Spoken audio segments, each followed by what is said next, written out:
Merci beaucoup, lecteur, de m'avoir invité pour cette présentation. Donc c'est avec plaisir que je vais vous faire une présentation relativement rapide sur l'intérêt d'un laboratoire d'analyse de marche. Donc quand on parle d'analyse du mouvement, on a une première idée en tête dans les médias, c'est celle de la motion capture, capture du mouvement, dont la technique la plus répandue est la capture optique, qu'on utilise aussi au labo du mouvement, qui repose sur l'utilisation de caméras à infrarouge et des marqueurs passifs placés sur la personne. Et donc, comme on peut le voir ici, eh bien, ces marqueurs passifs vont on va voir la trajectoire tridimensionnelle de ces marqueurs. À partir de là, un modèle articulé va être créé et sur lequel eh bien, on peut faire différents habillements des avatars dans le domaine de la cinématographie. Toujours dans ce domaine de cinématographie, on va même plus loin. Cette capture optique est complétée par la capture de performance où il y a une caméra embarquée, notamment pour avoir le visage, les moindres mouvements du visage, à l'origine de films tels que Avatar ou autres que vous connaissez bien. On utilise aussi la capture optique avec l'enregistrement de plusieurs personnes de façon simultanée, notamment utilisée pour des jeux vidéo ou bien dans le cas de sportifs pour les techniques, les stratégies dans le cas du football ou autre. Donc c'est une technique qui est aussi bien connue. Maintenant, si on vient à notre préoccupation qui est celle de la clinique, eh bien, il faut reprendre les bases de la physiologie où, vous savez bien, le système nerveux eh bien, contrôle les muscles et par leur intermédiaire eh bien, vont contrôler les mouvements. Donc les muscles vont émettre ici des forces de rotation qu'on appelle moments, et influençant ainsi les mouvements articulaires. Par exemple, ici, l'angle du genou va être la conséquence de différents muscles situés près du segment ou à distance. D'où le fait d'avoir une analyse quantifiée de la marche avec plusieurs aspects. L'aspect proprement parlé de cinématique, avec donc l'étude des mouvements, mais aussi l'aspect de cinétique, c'est-à-dire l'étude des forces à l'origine des mouvements. Et là, on s'approche plus des actuateurs que sont les muscles pour eh bien, réaliser ces mouvements. Bien entendu, on complète autant que faire se peut cette exploration par une électromyographie de surface ou bien in situ dans certains cas. Le but reste thérapeutique. On doit soigner les patients, notamment ceux qui présentent des troubles de la marche d'origine nerveuse et ou orthopédique. Donc, le laboratoire d'analyse du mouvement repose sur un système optique. Alors, le système Vicon, c'est celui qui est le plus répandu, aussi bien pour la partie cinématographique que dans la partie clinique. Donc, dans notre laboratoire, eh bien, on a beaucoup de place pour permettre des grands mouvements, d'utiliser des escaliers et autres. Il y a 9 caméras infrarouges avec des marqueurs réfléchissants placés sur la peau. Là, c'est caché, mais au milieu de la pièce, eh bien, il y a 3 plateformes de force qui permettront de récupérer la ligne de charge dont parlait Noël Martinet, ou appelée aussi force de réaction du sol. On complète cela par des caméras vidéo numériques et puis un dispositif d'électromyographie. Donc voici un exemple d'enregistrement où là, chez cet enfant, eh bien, il y a des marqueurs qui sont placés tout petits, qui font 2,4 cm de diamètre, et donc permettant ensuite d'avoir la trajectoire de ces marqueurs en 3D qu'on peut retrouver sur la gauche, et à partir de ces marqueurs placés sur la peau, eh bien, il y aura le calcul d'un modèle sous-jacent avec des segments articulés fictifs, pour être la base de la quantification des mouvements.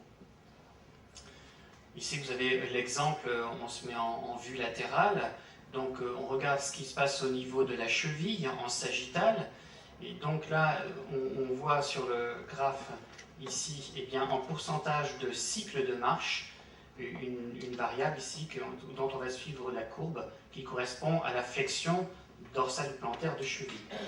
Et donc on peut l'étudier à différents temps de la marche. Là, par exemple, après l'attaque par le talon, la personne met le pied à plat. Ici, il y a une flexion plantaire modérée. Et puis un peu plus tard, eh bien, on peut ici quantifier l'importance de la dorsiflexion qu'on retrouve ici. Ça, c'est la cinématique. La cinétique, donc, peut être calculée d'une façon assez simple à partir de modèles d'une dynamique inverse. Donc, cette dynamique inverse permettant de récupérer la force de réaction du sol et alors de calculer ces fameuses forces de réaction, les moments au niveau d'une articulation. Donc ici, vous avez une courbe de moments au niveau de la cheville. Et à partir de ces moments, eh bien, leur action sur le mouvement permet de déterminer la puissance. Grosso modo, lorsque eh bien, on est en valeur négative, ça veut dire qu'il y a un freinage qui est assuré. Par exemple ici, vous avez un freinage assuré au niveau du pied, avec un freinage du tibia, freinage de la dorsiflexion, en début d'appui. En fin d'appui, et bien aussi, au contraire, vous avez une génération, donc pour la propulsion. Donc là, on a un outil qui est relativement intéressant, permettant de voir ce qu'on ne voit pas avec une vidéo classique, et de se rapprocher plus de la fonction de la locomotion. Donc ici, vous pouvez voir, par exemple, eh bien, une activité EMG de muscles ayant une influence sur le moment de la cheville. Donc l'AQM en clinique est développé initialement pour des personnes ayant une paralysie cérébrale.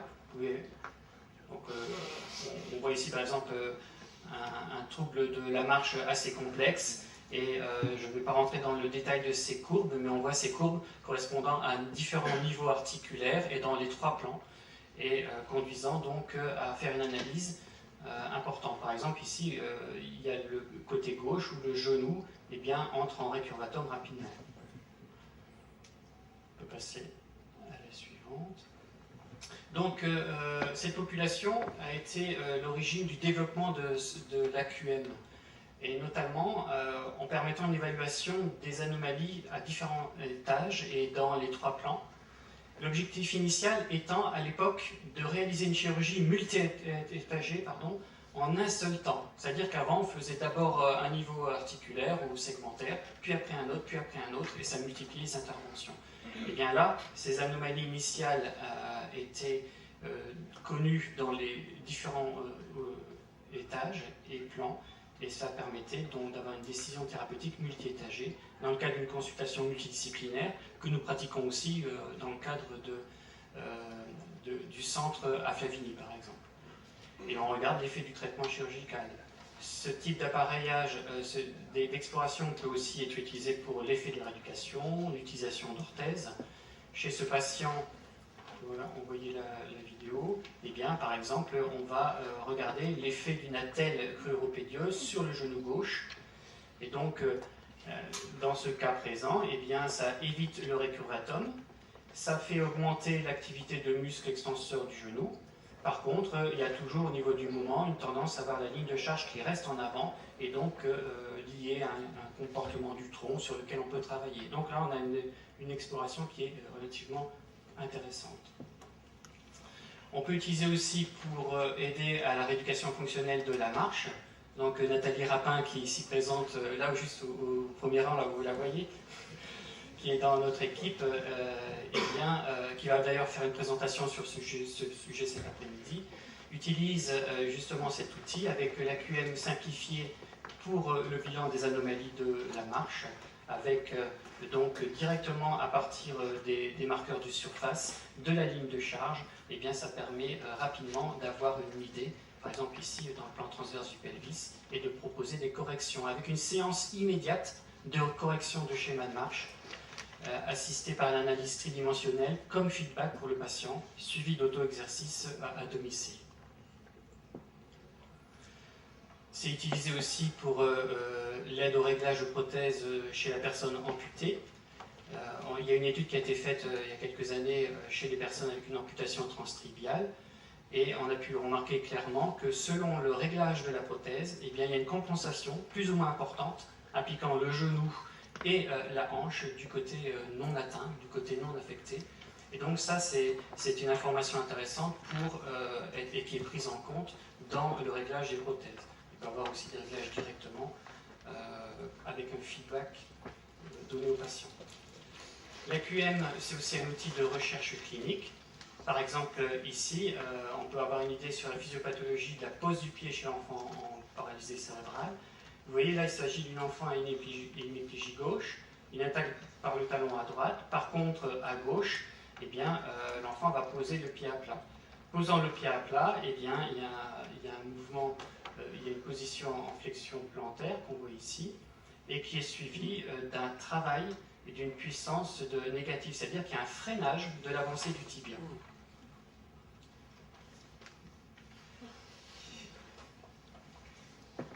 On a fait une étude où, chez ces enfants, eh bien, on les faisait marcher avec des chaussures à cambrure inversée. Donc le talon est plus bas. Et vous voyez ici, eh bien, la chaussure, cette fois-ci, va être posée à plat. Alors que du côté sain, il y a toujours une attaque par le talon. Ici, il y a une chaussure qui est posée à plat. Ça veut dire que dans la chaussure, eh bien, le pied va être relevé. Il y a un mouvement de dorsiflexion du pied permettant la pose de la chaussure à plat. Et ce qu'on peut voir très bien avec ici les deux courbes comparées, avant pied nu ici, et puis là, avec la chaussure, eh bien, il y a un décalage du pied vers la dorsiflexion, avec augmentation de l'activité du tibial antérieur à la phase d'oscillation. Et juste après l'appui, eh bien, on a toujours cette phase de freinage. Et finalement, on a vu aussi avec d'autres chaussures qu'on a une adaptation de la façon de poser le pied, mais avec à chaque fois un freinage précoce exercé par le triceps sur le tibia.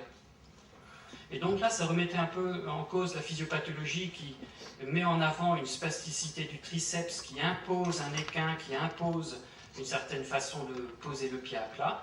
Alors là, on pense que ça pourrait être finalement une fonction de freinage qui, elle, est utile. Alors, utile à quoi? Une autre hypothèse est née, c'est peut-être pour compenser un déficit de contrôle postural du tronc. Eh bien, il y a un projet d'étude qui est actuellement en cours de mise en place, où le principe est de faire une rééducation accentuée pour le tronc et voir si ça diminue le freinage par le triceps, s'il y a une amélioration des paramètres de marche. Donc là, on a un outil qui est quand même très intéressant pour cela.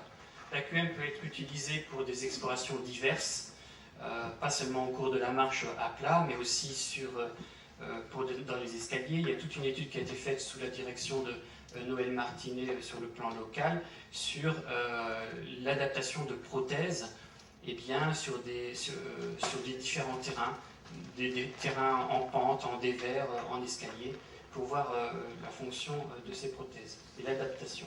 On peut aussi utiliser, par exemple là, on a une étude où on a regardé différentes hauteurs de sièges, et bien, qu'est-ce que cela impliquait en termes de contraintes, de moments sur les articulations de la hanche et du genou, dans le but d'avoir des considérations par rapport aux patients qui ont des atteintes de ces articulations. Un grand problème, c'est que c'est un coût important, en matériel bien sûr, mais aussi en personnel, en temps, ça demande beaucoup de temps, donc on ne peut pas faire ça de façon routinière et à chaque fois on doit peser l'utilisation de ce type de laboratoire, il faut l'utiliser de façon raisonnée. Des perspectives, eh bien, les ingénieurs vont toujours plus loin à une demande clinique qui est d'améliorer les modèles par rapport à l'anatomie. Et donc là, on a un modèle qui est purement squelettique jusque-là et qui est très répandu, mais on n'a pas l'intervention respective de chaque muscle. Quelle est la contribution de chaque muscle? Cela, ça passe par des modèles musculo-squelettiques. On commence à en utiliser dans quelques laboratoires, mais il y a encore beaucoup de travail à faire là-dessus. Ça passe plus par des simulations que par réellement des mesures. Aussi, personnaliser les modèles. Donc, il y a un système radio EOS qui fait de la 3 dimensions pour le squelette, et donc de pouvoir personnaliser. Mais alors encore, ça demande beaucoup de temps et d'argent. Donc, voilà une présentation relativement rapide de l'état actuel de ce qu'apporte l'analyse du mouvement en clinique. Et puis, je vous remercie pour votre attention.